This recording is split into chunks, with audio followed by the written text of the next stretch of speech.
নমস্কাৰ, আজি হৈছে 13 অক্টোবৰ আৰু আপোনালোকৰ বাবে ভাৰতবৰ্ষৰ বিভিন্ন প্ৰান্তৰ পৰা যোগতা হৈছে কেইবাটাও অতিকৈ গুৰুত্বপূৰ্ণ খবৰ। এই মুহূৰ্তৰ বিগ ব্ৰেকিং নিউজ। মুম্বাইত এনচিপি নেতা বাবা ছিদ্দিকীক গুলীয়াই হত্যা অচিনাকি দুৰ্বৃত্তৰ। শনিবাৰে অচিনাকি দুৰ্বৃত্তৰ গুলীত মৃত্যু হৈছে জাতীয়তাবাদী কংগ্ৰেছ দলৰ নেতা তথা প্ৰাক্তন বিধানসভাৰ সদস্য বাবা ছিদ্দিকী। এনচিপিৰ নেতাগৰাকীৰ ওপৰত এই আক্ৰমণৰ ঘটনা সংঘটিত হৈছে শনিবাৰে সন্ধিয়া ভাগত। সূত্ৰ খবৰ অনুসৰি এনচিপিৰ নেতা বাবা ছিদ্দিকীৰ ওপৰত দুৰ্বৃত্তই 3বাৰকৈ গুলীচালনা কৰে। ইয়াৰ পাছতে তেওঁ গুৰুতৰভাৱে আহত হয় আৰু মুম্বাইৰ লীলাৱতী চিকিৎসালয়ত তেওঁক ভৰ্তি কৰা হয়। লীলাৱতী চিকিৎসালয়ত নেতাগৰাকীৰ প্ৰাথমিক চিকিৎসা কৰাৰ পাছতে চিকিৎসকে মৃত্যু নিশ্চিত কৰে বুলি জানিব পৰা গৈছে। এই ঘটনাৰ সন্দৰ্ভত মহাৰাষ্ট্ৰৰ মুখ্যমন্ত্ৰী একনাথ সিন্দে কয় যে বাবা ছিদ্দিকীৰ ওপৰত গুলীচালনা অতি দুৰ্ভাগ্যজনক ঘটনা। এই ঘটনাৰ সৈতে জড়িত 2জন লোকক আটক কৰিছে আৰক্ষীয়ে। এজন অভিযুক্ত হাৰিয়ানাৰ আৰু আন 2জন উত্তৰ প্ৰদেশৰ বুলি জানিব পৰা গৈছে। অভিযুক্তসকলৰ আজৰে আন এজন অভিযুক্ত পলাতক হৈ আছে বুলি জানিব পৰা গৈছে। এই সমগ্ৰ ঘটনাৰ তদন্ত আৰম্ভ কৰিছে মুম্বাই ক্ৰাইম ব্ৰাঞ্চে। আৰু লোকসভা নিৰ্বাচনৰ ঠিক পাছতে বাবা ছিদ্দিকীক কংগ্ৰেছ ত্যাগ কৰি এনচিপিৰ অজিত পাৱাৰ ফৌজত যোগদান কৰিছিল। 3বাৰকৈ কংগ্ৰেছৰ বিধায়ক হোৱাৰ লগতে মন্ত্ৰীও হৈ আহিছে। কংগ্ৰেছৰ বিভাজনৰ পিছত ফেব্ৰুৱাৰী মাহত এনচিপিত যোগদান কৰিছিল বাবা ছিদ্দিকীয়ে।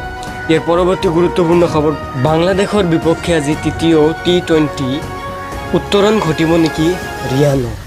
বাংলাদেশৰ বিপক্ষে চলি থকা T20 শৃংখলাৰ তৃতীয় তথা অন্তিমখন মেচত অৱতীৰ্ণ হ'ব ভাৰতীয় ক্ৰিকেট দল।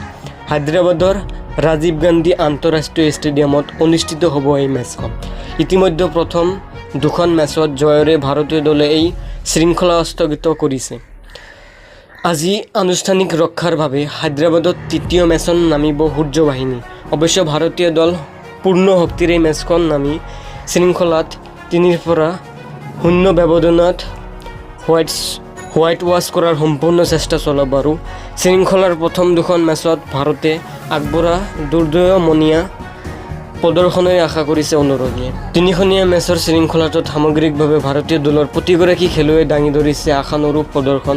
বিশেষকৈ এই অভিষেকগৰাকী যুৱ খেলুৱৈ মায়াংক যাদৱ আৰু নীতিশ কুমাৰ ৰেড্ডীয়ে উজ্জীৱিত প্ৰদৰ্শন আগবঢ়াইছে। যদি আজি বেটিং ক্ৰমৰ ওপৰফালে ৰিয়ানে বেটিং কৰাৰ সুবিধা পায়, নিশ্চিতভাৱে এই সুযোগ কাৰ্যকৰী কৰাৰ চেষ্টা চলাব। অৱশ্যে এইগৰাকী ফিনিচাৰ হিচাপেও হয়তো ৰিয়ানৰ দলত ভূমিকা প্ৰদানৰ বাবেও চিন্তা চৰ্চা কৰিব পাৰে বৰ্ডে। যদি তেনে হয়, আজিৰ মেচখনত ৰিয়ানে বেটিং ক্ৰমৰ নিম্ন ক্ৰমৰ ফালেহে বেটিং কৰাৰ সুযোগ পাব। ইয়াৰ পৰৱৰ্তী গুৰুত্বপূৰ্ণ খবৰটো হৈছে হাৰিয়ানাত কিয় পৰাস্ত হ'ল কংগ্ৰেছ। বুথ ৱাইজ ৰিপৰ্ট বিচাৰিলে মাল্লিকাৰ্জুন খৰ্গে। হাৰিয়ানাত যি ধৰণে আশা কৰিছিল সেইধৰণে কংগ্ৰেছে ফলাফল নাপালে। শনিবাৰে কংগ্ৰেছৰ সভাপতি মাল্লিকাৰ্জুন খৰ্গেই কয় যে হাৰিয়ানাত কিয় এই ধৰণৰ ফলাফল দলটোৱে লাভ কৰিলে তাৰ কাৰণত সন্দৰ্ভত প্ৰতিবেদন বিচৰা হৈছে।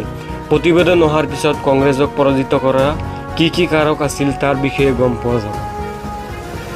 ইয়াৰ বাহিৰেও নগৰীয়া নক্সকাল সন্দৰ্ভত প্ৰধানমন্ত্ৰী মোদীৰ বক্তব্যৰ ওপৰতে খৰ্গে কয় যে প্ৰধানমন্ত্ৰী মোদীৰ কথা কোৱাৰ অভ্যাস আছে। লগতে তেওঁ কয় তেওঁৰ দলটো সন্ত্ৰাসবাদীৰ দল, অনুসূচিত জাতিৰ লোকৰ মুখত প্ৰস্ৰাৱ কৰে, জনজাতীয় লোকক আনি ধৰ্ষণ কৰে। প্ৰধানমন্ত্ৰীৰ কথা কোৱাৰ কোনো অধিকাৰ নাই। তেওঁলোকৰ চৰকাৰ য'তে আছে ততে অত্যাচাৰ চলি আছে। আৰু 8 অক্টোবৰত ওলোৱা হাৰিয়ানাৰ নিৰ্বাচনৰ ফলাফলত কংগ্ৰেছ দলে 37খন আসন লাভ কৰাৰ বিপৰীতে সাহসীয়া দল বিজেপিয়ে 48খন আসন লাভ কৰে। আৰু ভোটদানৰ ঠিক পিছতে ওলোৱা এক্সিট পলৰ সম্পূৰ্ণ বিপৰীত ছবি হাৰিয়ানাত নিৰ্বাচনত দেখা গ'ল। ইয়াৰ পৰৱৰ্তী খবৰটো হৈছে বন্যপ্ৰাণীৰ সুৰক্ষাৰ ক্ষেত্ৰত কাম কৰা 25টা গাঁওৰক্ষী বাহিনীক প্ৰদান কৰা হ'ল ফিল্ড গিয়াৰ। পবিতৰা বন্যপ্ৰাণী অভয়াৰণ্যৰ এশিঙীয়া গড়কে ধৰি বন্যপ্ৰাণীৰ সুৰক্ষাৰ ক্ষেত্ৰত অতি গুৰুত্বপূৰ্ণ ভূমিকা গ্ৰহণ কৰি আহিছে গাঁওৰক্ষী বাহিনী। উল্লেখযোগ্য যে বন্যপ্ৰাণীৰ সুৰক্ষাৰ ক্ষেত্ৰত গুৰুত্বপূৰ্ণ পদক্ষেপ কৰাৰ বাবে শনিবাৰে গাঁওৰক্ষী বাহিনীৰ সদস্যসকলক অত্যাৱশ্যকীয় ক্ষেত্ৰৰ সামগ্ৰী প্ৰদান কৰা হয়।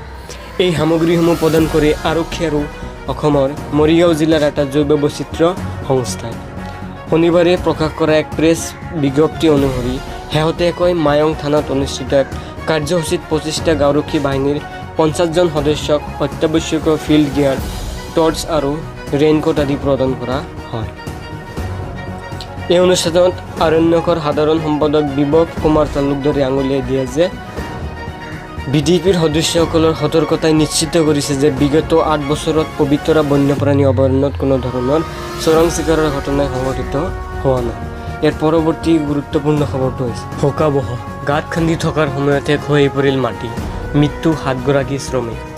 সমগ্ৰ দেশত আজি দশৰাৰ বাবে উৎসৱমুখৰ পৰিস্থিতিৰ সৃষ্টি হৈছে, কিন্তু উৎসৱৰ এই আনন্দৰ মাজতে ইটোৰ পিছত সিটোতকৈ দুৰ্ঘটনাৰ খবৰে সকলোকে ম্ৰিয়মাণ কৰি তুলিছে।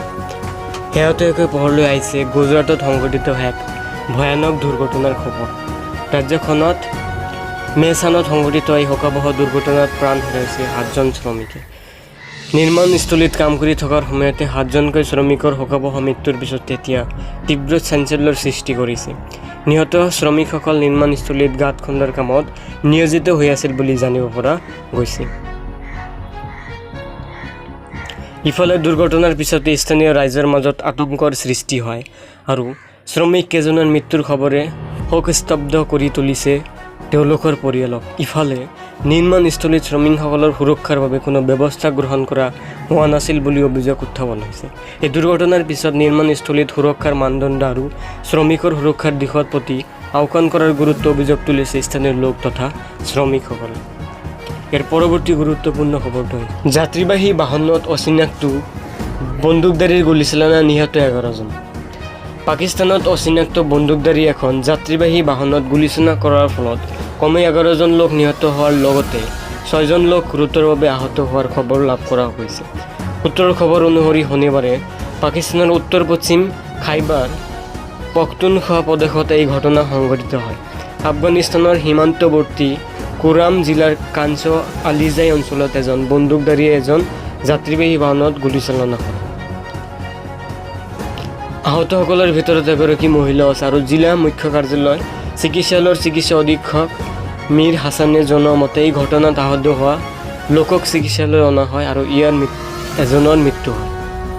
বৰ্তমান বাকী আহত লোকসকলক চিকিৎসা চলি আছে বুলি জানিবলৈ দিছে। আৰু কুৰামৰ উপভোক্তাই কয় যে কুৰামত প্ৰৱেশ কৰা প্ৰস্থান পথ সুৰক্ষিত কৰাৰ লগতে অঞ্চলটোত আইন শৃংখল পুনৰৰ বাবে পদক্ষেপ গ্ৰহণ কৰা হৈছে।